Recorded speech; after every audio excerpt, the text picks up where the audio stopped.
Good afternoon. In our series on Africa, we are investigating education. Now, South Africa has about 53% youth unemployment. Also, there's a backlog of education and capacity for education. We also face the problem that few of our students and few of our youth entering the labour market are suitably educated to face the challenges of the fourth and the fifth IR. So, this brings me to our guest tonight. Our guest tonight is Professor Ahmed Sheikh. Professor Ahmed Sheikh is a knowledge on as a specialist on skills transfer and also an alumni of the business school. And I'm going to start off with Professor Sheikh, and I'm going to ask him, what new methods are there that can be used to help us in education in Africa? Thank you very much, Professor Bischoff. I think there's some interesting things that are happening in the higher education space across the continent, and we're fortunate that we belong to a network of Pan-African private institutions, and so we get the opportunity to look at what universities are doing across Africa. We have partners in North Africa, West Africa, East Africa, and of course South Africa. So we have the benefit of taking a continental view on what's happening in education. And I'm pleased to say, Prof. Bischoff, that notwithstanding our own view on the southern tip of Africa of education and the difficulties around higher education, there's some interesting dynamics happening in other parts of the continent. I'm very pleased to say. And that's good news for us. If we, you mentioned 53% unemployment in the youth, which is an alarming statistic. But I must tell you that if we were to look at other parts of the continent, our own continent, and we have a large population of young people, apparently 500 million Africans are under the age of 25. This is what they call the demographic dividend of Africa, right? The youth bulge that Asia had in the 90s, Africa now has in the 2000s, right? And I think that a lot of them are doing interesting things. So education is beginning to transition across the continent from our general understanding and looking at what our partners are doing. New models and methods of education are being deployed, used, explored. Lots of pilot programs going on in other parts of the continent. For example, we have a partner in Morocco that's looking at how coding can be integrated into the curriculum of engineering programs, law programs, commerce and management programs, healthcare programs in Tunisia are beginning to use technology, artificial intelligence, adaptive learning. So I think that there's some interesting dynamics with higher education, new methods and models of delivery. I think that contact education is still dominant, but I think that that is beginning to change.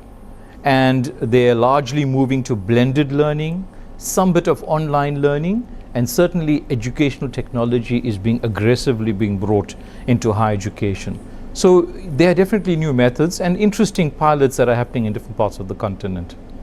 Now, speaking of these methods, the most interesting, I must say, it sounds very interesting.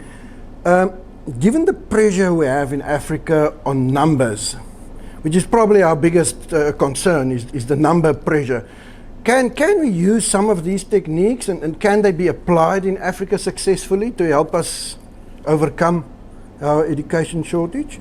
I think, yeah, so maybe we need to take a balanced view, Prof. Bischoff. I think in South Africa we have a unique set of challenges given our history, given public higher education and a relatively small but growing sector of private higher education, and the fact that we really can't accommodate simply the demand. That supply is very limited. We have in South Africa, roughly speaking, just under 1.2 million seats for public higher education, yes, right? Yeah. And so that almost caps what you can do in a contact education setting. But I think the moment we begin to explore alternative methods and modes of delivery, we certainly can increase the market that we can reach, or the addressable market that we can reach, right? Online learning in the last year, especially after lockdown, post-COVID, I think online learning is becoming relatively commonplace, even in public institutions that traditionally did contact education. Blended learning is more actively being pursued by academics and institutions in South Africa. I think, though, we must just take a view by standing back slightly from and seeing the African perspective. In Tunisia, which is a relatively small country in the northern tip of our continent, directly opposite South Africa, it's the northernmost country, if I remember correctly. Tunisia, Prof. Bischoff, has overproduced, in inverted commas, PhD graduates. For the last 25 to 30 years, they've had such a high gross enrollment ratio, such a high participation rate in the population, which is small, 11, 12 million people, that PhDs struggle to be absorbed into the formal economy or into academia in Tunisia. And so we almost have the opposite in South Africa. We don't produce enough PhDs per million in this country. The National Development Plan was suggesting that by 2030, we should have 100 PhDs per million South Africans. And apparently we have 30 PhDs per million South Africans.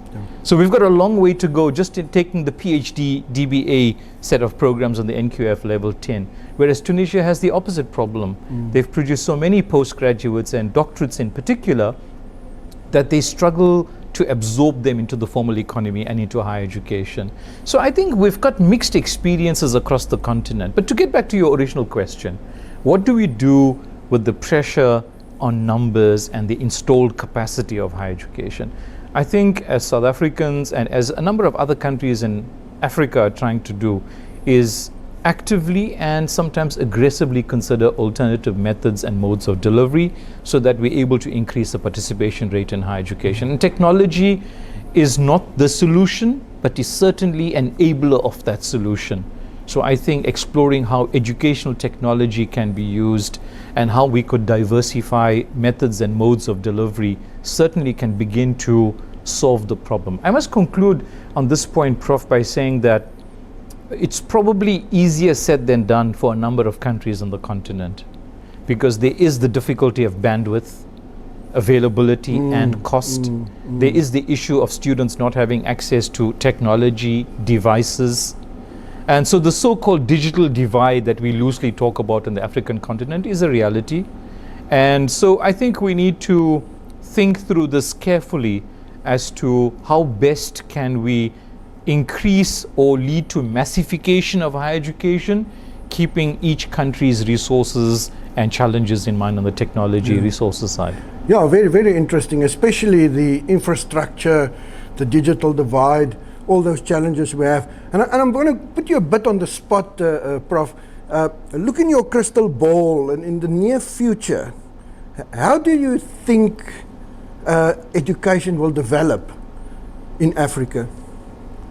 I know it's difficult, but let's see. Yeah, let's see what it can It's show. a challenging one to forecast, but if we were to speak very loosely and generally, I think that there'll be two sets of dynamics that we would need to mediate.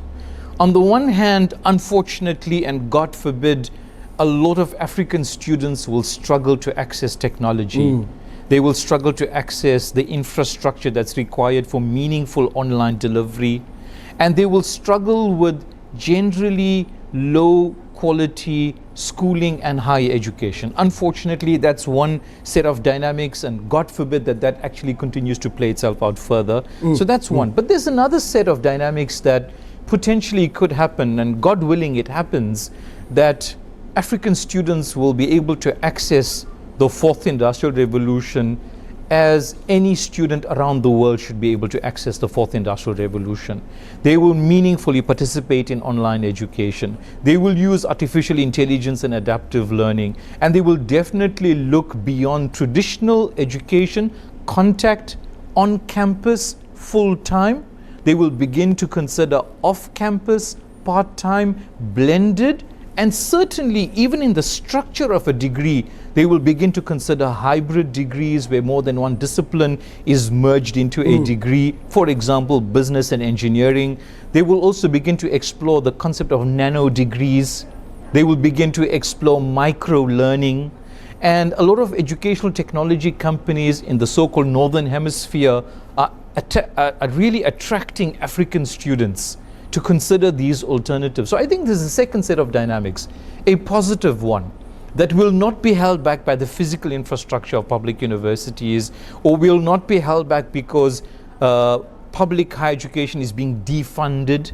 I think African students will begin to actively consider alternative ways and means of getting the skills. I must add one little thing that could be quite significant. Besides educational technology and new methods and modes of delivery, I think students on the African continent, Prof. Bischoff, will increasingly stay on the continent and will not leave the continent to seek out higher education and skills, because African students had among the highest mobility rates across all countries of the world for education.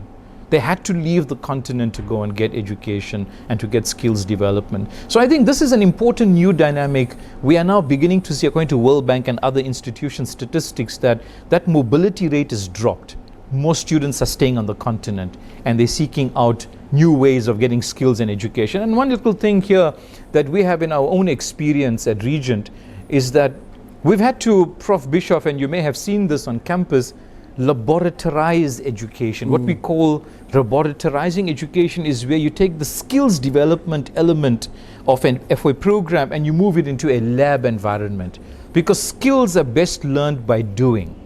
They're not theoretical experiences and constructs. You have to physically be in an environment that's immersive, and you use the right set of methods and technologies to learn skills. And so academic maker spaces is a movement that is growing in universities across the Western world, and we're beginning to explore and pilot some of those methods in our own higher education experience in South Africa. So I think African students have some interesting possibilities down the line, and hopefully, and God willing, that actually comes to pass. Maybe just a final short one.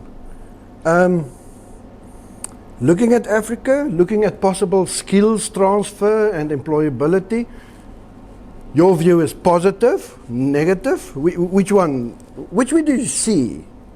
I think that if we were to talk about employability in the broadest possible way, Prof. Bischoff, and we're talking about more than employment after graduation. Employability is a range of competencies that would be in line with what we call these days in-demand skills. Sometimes they call 21st century skills, sometimes they call digital skills, soft skills, lots of names, and the nomenclature we don't have to agree on. Let's call them in-demand skills. What are employers looking for? How is commerce and industry changing? And based on that external factor, how can institutions of learning change and reform their curricula to make sure that graduates remain employable as the economy changes with technology and other external factors? I think that there are quite a few challenges in this area, Prof. Bischoff. We're not reforming curricula fast enough. We're not retraining faculty fast enough. We're not engaging with commerce and industry enough so that we can co-curriculate, so that we can collaborate on what the needs are for commerce and industry. And unfortunately, students will be the poorer for it, because, God forbid, on graduation night, Prof. Bischoff, we all want to sleep well after we've capped the students. Yeah. But we know, based on the statistics you mentioned earlier, that 1 out of every 2 students will not find a job in the formal employment sector in South Africa. And that could largely be true for many African countries. So how do we fix this skills mismatch? How do we reorganize curricula and student experiences so that we have better educational outcomes? And how can we make students more employable for longer periods in their career? I think it does come back to us as higher education institutions that, in a sense, we hold the center of gravity of the employability of our students, and a lot of change is required on our part as institutions to make sure that our graduates remain employable. So I'm concerned about employability and of our graduates. Indeed, this is where we should start. We are the specialists in education as providers, and yes, the change should start with us. Prof. Sheikh, it's always nice to speak to a true specialist. Really, I've enjoyed our talk. Hopefully we can do a follow-up later and explore this matter more, because it's such an important thing in the future of our country and in Africa and in young people's lives. Once again, thank you very, very much. I look forward to it. Thank you very much, Professor Bischoff. Thanks.